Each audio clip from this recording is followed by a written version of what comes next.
Part 1. The invisible power of immediate respect. Have you ever wondered why some people walk into a room and instantly command everyone's attention? It's neither empty charisma nor luck. There's a kind of silent yet profound power that comes from how others perceive you. This is precisely what Niccolò Machiavelli, one of the most influential thinkers of the Renaissance, addressed with surgical coldness. Respect is not something earned solely through good intentions. It is built through strategy. Known for his work The Prince, Machiavelli did not speak in utopian theories. He wanted to teach how the world truly works, especially when it comes to authority, leadership, and respect. For him, how others see you is more important than who you really are. It may sound cruel, but it is profoundly true. People respond more to the image you project than to your essence. Therefore, the first key to gaining immediate respect is to control the perception you transmit. This means cultivating a firm posture, a confident gaze, and behaviors that communicate assurance, even before you speak. Your internal reality may be different, but your external appearance must project strength, decisiveness, and presence. And you? Do you think the image you project aligns with the respect you wish to receive? Share your thoughts in the comments. Part 2. Quick decisions. The mark of those who lead with respect. Respect is not asked for, it is imposed through actions. And one of the most powerful, according to Machiavelli, is the ability to make quick decisions. In a world where most hesitate, those who act with firmness gain authority almost instantly. For him, indecision is a disguised form of weakness, and prolonged hesitation is an invitation to be ignored, surpassed, or disrespected. Machiavelli believed that it is better to err through boldness than to be paralyzed by doubt. Decisive action conveys strength, even if the risk is high. When you act with conviction, you project the image of someone who controls their own path, and that alone already inspires respect. A true leader does not wait for the environment to set the rules.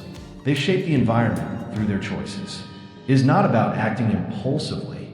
Respect arises when decisions are accompanied by analysis, courage, and purpose. Those who lead know that time is too valuable to be wasted in stagnation. Those who act, even under pressure, become a reference for those around them. Acting quickly is not haste, it is positioning. Under pressure, do you tend to act decisively or freeze, waiting for the perfect moment? Share your experience. Part 3. To be feared or loved. The dilemma of respected leadership. One of Machiavelli's most controversial and most realistic teachings is about balancing fear and love. For many, the idea of being feared may seem negative, but the philosopher had a more pragmatic view. If you must choose between being loved or feared, it is safer to be feared. Why? Because love is volatile, dependent on emotions, circumstances, and convenience. Fear, when well managed, generates predictability, control, and continuous respect. This does not mean being cruel or unjust, much less being hated. Machiavelli warns, being feared is useful, but being hated is dangerous. Hatred breeds revolt, conspiracy, and loss of power. The secret lies in balance, firmness with justice, authority without humiliation. Respected leaders don't need to shout to be heard. They have a presence that imposes itself. They know when to be tough and when to back down. This balance between rigidity and empathy is what builds lasting leadership, where respect does not dissolve at the first difficulty. Do you think fear still has a place in modern leadership? How do you balance respect with empathy? Let's talk in the comments. Part 4. The art of adapting. Between the cunning of the fox and the strength of the lion. For Machiavelli, a true leader is not just strong or just intelligent. They are both. In a powerful metaphor, the philosopher teaches that one must act like a lion and think like a fox. The lion symbolizes courage, power, and presence. The fox, in turn, represents cunning, observation, and strategy. The combination of these two archetypes creates respected, effective, and lasting leadership. Being only courageous without cleverness makes one easily fall into traps. Being only cunning without firmness makes one never taken seriously. Life, especially in the game of power, demands constant adaptation, precise reading of the environment, and strategic flexibility.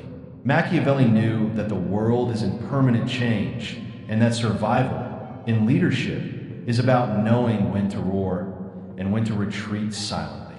This ability to adapt is not just a political technique. It is a practical virtue for any area of life.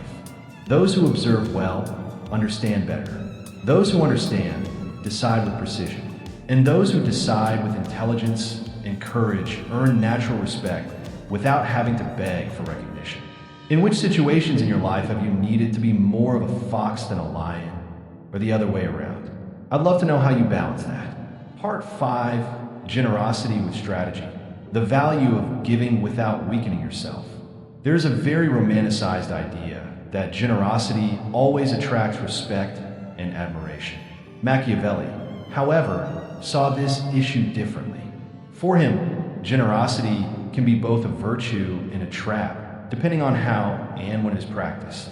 A leader who gives too much without criteria risks appearing weak, naive, or manipulable.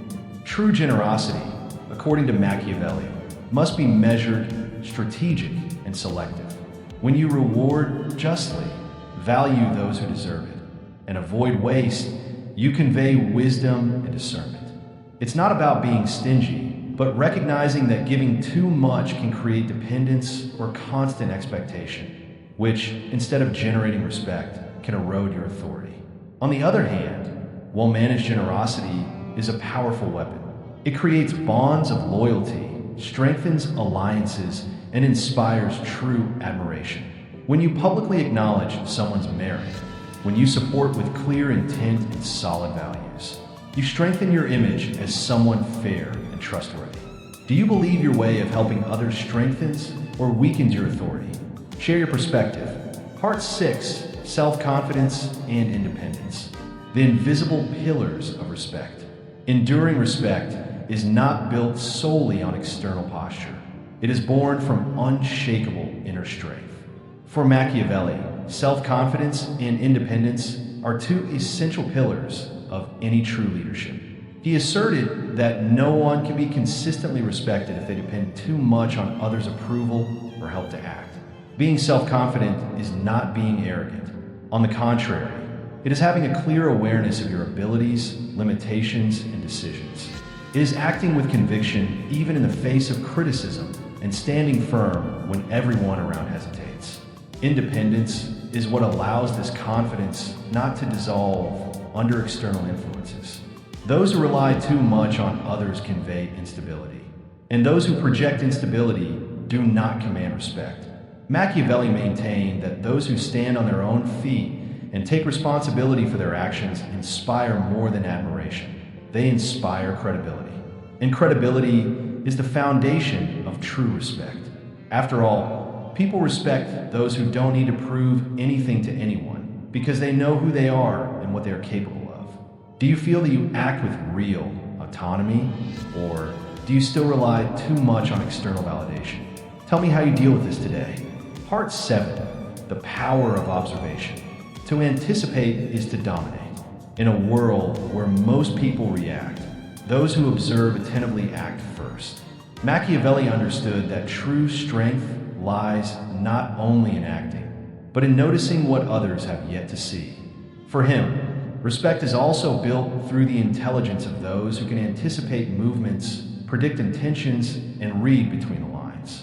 Observing deeply is not just seeing, it is interpreting. It is capturing subtle behavioral cues, the intentions behind words, the patterns that repeat unnoticed. Those who develop this sharp eye protect themselves from traps, avoid surprises, and above all, position themselves ahead. And those who are ahead lead. Those who lead command respect. Machiavelli compared this skill to the cunning of a silent strategist who knows the terrain and his adversaries even before the first step is taken.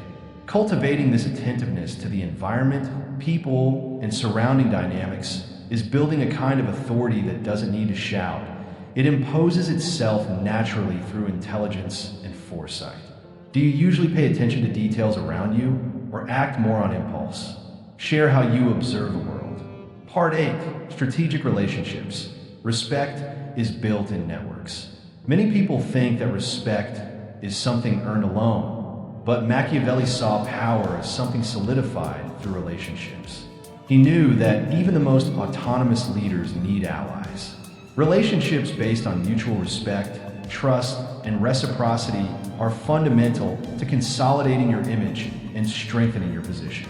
Building true connections doesn't mean flattering or depending on others. It means knowing how to value those around you, recognizing talents, listening to opinions, and showing gratitude for meaningful contributions. When you create an environment where people feel that their ideas are taken seriously and their presence matters, you not only attract respect, you multiply it. These bonds, when well cultivated, form a network of support and influence that protects your reputation and expands your reach. Collective respect is born from some individual admiration. And by investing in honest and solid relationships, you become someone whose presence is desired, not out of obligation, but out of recognition. Do you cultivate relationships that reinforce your authority or that drain your energy? How do you choose whom to connect with? I'd love to hear your thoughts. Part 9. Consistency. When words and actions speak the same language. One of the quietest, yet most powerful, ways to earn respect is by maintaining consistency between what you say and what you do. Machiavelli deeply valued practical integrity, the kind of conduct where your word carries weight because it is confirmed by your actions. Nothing destroys respect faster than making promises and not keeping them. When someone realizes that your actions contradict your words, trust vanishes, and with it, authority. On the other hand, when you maintain consistency in your decisions, values, and stances, people know they can count on your firmness, even if they don't always agree with you. This consistency generates predictability, security, and admiration. You become a reference of integrity, someone who takes a stand, acts, and remains true to their worldview. And in times when so many change with the wind, being consistent is rare. And what is rare naturally becomes valuable. Do you feel that your actions reflect what you believe in, or is there still a disconnect? Tell me how you handle this in your daily life. Part 10. Authority that influences without oppressing. Machiavelli understood that true respect requires more than strength or intelligence. It requires humanity. Contrary to what many think, he did not advocate blind tyranny, but rather a delicate balance between authority and empathy. A leader who sets limits but listens, who speaks firmly but also welcomes, who corrects but also teaches. Knowing how to express your ideas with clarity and assertiveness without losing the ability to listen and understand others is a rare skill. And it is precisely this combination that builds solid, productive, and respectful relationships. When you show empathy without compromising your values, you become someone whose opinion is respected and whose presence naturally influences. To lead, in the deepest sense, is to inspire movement through example, not through fear. It is to maintain a firm hand without losing your soul. Machiavelli knew that people follow those who project strength, but truly connect with those who manage to combine strength with sensitivity. Now, with these 10 powerful ideas, the respect you seek will no longer be something distant, but a natural consequence of your posture, decisions, and authenticity. Which of these 10 ideas resonated with you the most? What do you feel you need to practice first in your journey to become more respected? Let me know in the comments. I'd love to hear your perspective.